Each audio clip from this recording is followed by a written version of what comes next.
So we'll start out with 2 tablespoons of egg replacer and 4 tablespoons of water. You can use your own version of egg replacer, but we found it works really well with this. So we'll go ahead and do that. And then next we will add our sugar. Next we're going to add 200 grams of brown sugar. You can use cane sugar, you can use white sugar. This one, it isn't really picky. We're just using the brown sugar because that's what we have on hand and it tastes good. Now we're going to add 125 milliliters of olive oil.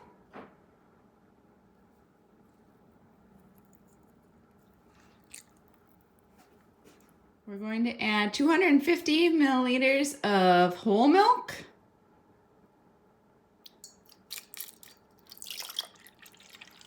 Bubbles. Talk, Mom. Go ahead. Bubbles. Next, we're going to add a tablespoon and a half of fresh chopped lemon verbena. If you don't have lemon verbena, feel free to use lemon zest or lemon juice to get that same bright flavor.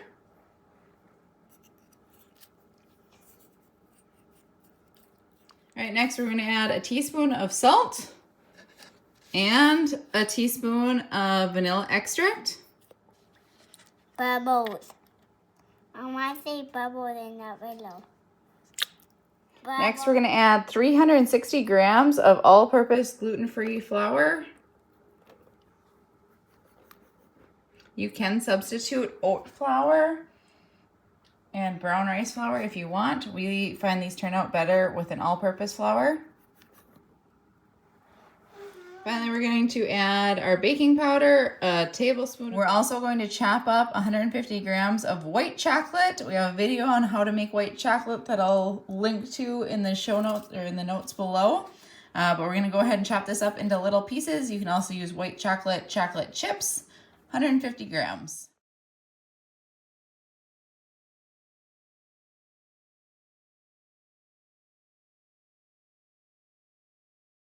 We're going to mix together our batter here before we add in our chocolate chips, chocolate chunks, and our black currants. So once this is fairly well mixed, don't overmix, you want it to just be combined.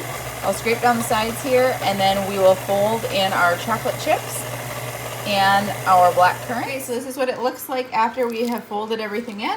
If you want more of that lemony flavor, I did add a tablespoon of lemon juice. You don't need to, just to up the lemon flavor.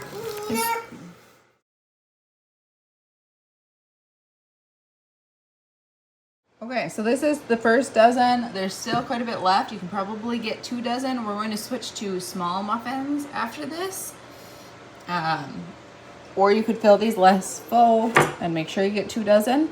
But we like a combination of big and small ones.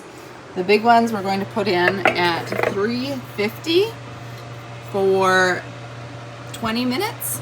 The small ones we do for about 15, but we'll want to check them with the thermometer and make sure they are up to 205 Fahrenheit. Yeah, so we'll throw them in and show you what they look like.